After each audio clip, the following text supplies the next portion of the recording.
Like button को दबा दें और घंटे की आकार के बेल घंटी को भी दबा दें ताकि हमारे नए वीडियो आपको लगातार मिलते रहें।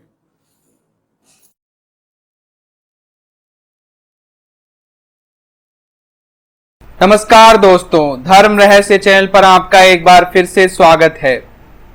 साधनाओं में आज मैं एक महास्तंभन प्रयोग लेके आया हूँ। इस स्तंभन प्रयोग का इस्तेमाल शत्रुओं को हराने के लिए किया जाता रहा है। आज से ही नहीं, बहुत सालों से, और बड़े बड़े तांत्रिक लोग इसका प्रयोग करते थे। ये आज के युग में भी समीचीन है। अगर आप करेंगे तो हो सकता है कि ऐसा अद्भुत कार्य किया जा सके जो देखने में बिल्कुल भी सरल नहीं दिखाई पड़ता है। मैं बात कर रहा हूँ स्तंभन शक्ति प्रयोग की, जिसमें आप सेनाओं का स्तंभन कर देते हैं, यानी कि शत्रु की सेना को रोक देने की क्षमता। ये अद्भुत शक्ति संपन्न साधना है। इस साधना को अगर कोई तांत्रिक संपन्न करे या कोई साधारण नागरिक या सैनिक, तो वो शत्रु की सेना को वहीं रोक देगा, उसके हथियारों को बेकार कर देगा। ये स्तंभन प्रयोग पूर्व काल में बहुत वर्णित किया गया था। रामायण काल और उसके बाद के कालों में इसका प्रयोग किया जाता था। गोपनीय तरीके से राजा लोग अपने जो राजपुरोहित होते थे उनकी सेवा लेते थे, और राजपुरोहित अपने विशिष्ट रूप जो वहाँ का सबसे बड़ा तांत्रिक होता था उसको बुला करके इस साधना को संपन्न कराया जाता था और इस मंत्र को सिद्ध कर लिया जाता था। इस मंत्र की सिद्धि से जब भी शत्रु सेना राजा पर हमला करती थी, उस वक्त अति गोपनीय तरीके से शमशान में बैठ करके वो तांत्रिक सैनिक स्तंभन शक्ति का प्रयोग करता था। इस संबंध में जो तांत्रिक ग्रंथों में वर्णन मिला है वही मैं आज आपको बताने जा रहा हूं कि किस प्रकार शत्रु सेना का स्तंभन किया जा सकता है, शत्रु सेना को किस प्रकार से रोका जा सकता है। शत्रुओं की सेना चाहे इसमें कितनी भी बड़ी क्यों ना हो, उसके हथियार खराब हो जाते हैं। इस साधना से उनकी चीजों बेकार हो जाती हैं। जैसे कि हमारे देश में जब एक बार भारत का पाकिस्तान से युद्ध हुआ था, तो बॉर्डर में एक देवी हैं, वो काफ़ी प्रसिद्ध है। उनके यहाँ पर भी पाकिस्तान ने कई सारे गोले गिराए थे, लेकिन एक भी नहीं फटा था। तो ऐसे ही बहुत से उदाहरण हैं जहाँ पर शत्रुओं की सेना के सारे हथियारों को बेकार कर दिया गया, उनके हर प्रकार से उनको हराने में सक्षम हो पाए। तो तांत्रिक प्रयोगों में शत्रु स्तंभन करना बहुत काल से प्रचलित रहा है। आज मैं वही विधि आपको बताने जा रहा हूँ।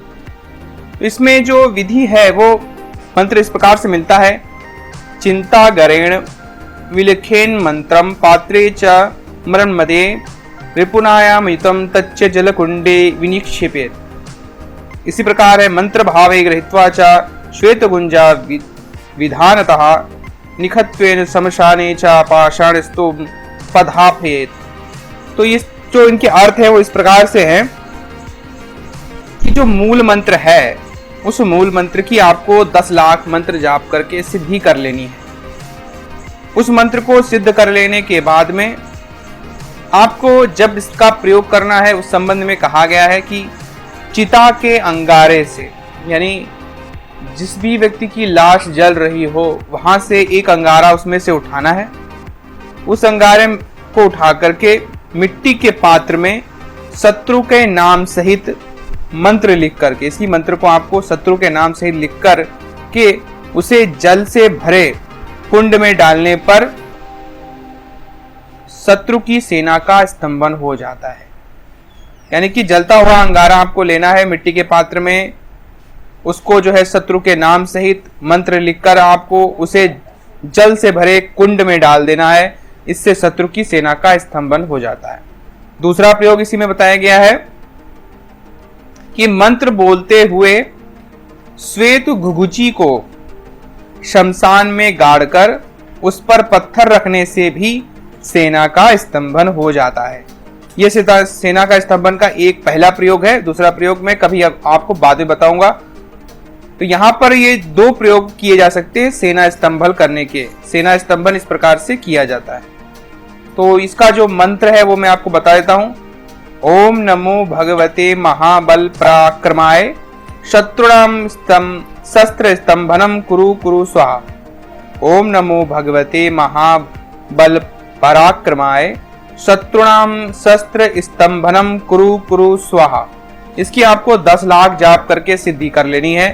उसके बाद इसको प्रयोग करना है। ये सिद्धि कैसे होगी? आप काले हकीक या रुद्राक्ष की माला से शमशान में जाकर के काले कंबल पर बैठ करके जलती हुई चिता के सामने इस मंत्र का 10 लाख बार जाप करना होता है। इससे ये मंत्र सिद्ध हो जाता है। इसके लिए आप अमावस्या की रात्रि से इस मंत्र के प्रयोग को करना शुरू कर सकते हैं या अघोरियों से करवा सकते हैं। अघोरी भी कर सकते हैं इस कार्य को। तब ये सिद्धि उन्हें मिल जाती है 10 लाख मंत्र जाप पूर्ण होने में ही। यह मंत्र जाप आपका 41 दिनों में पूरा हो जाना चाहिए। 41 दिनों में पूरा हो जाने के बाद ही इस मंत्र का प्रयोग किया जाएगा और ये हमेशा के लिए फिर मंत्र सिद्ध रहेगा। और इस प्रकार से जब भी कभी करना हो तो इस सेना का स्तंभन करने की क्षमता रखता है। तो अगर आपको ये जानकारी पसंद आई हो तो लाइक करें, शेयर करें, सब्सक्राइब करें। आपका दिन मंगलमय हो। धन्यवाद।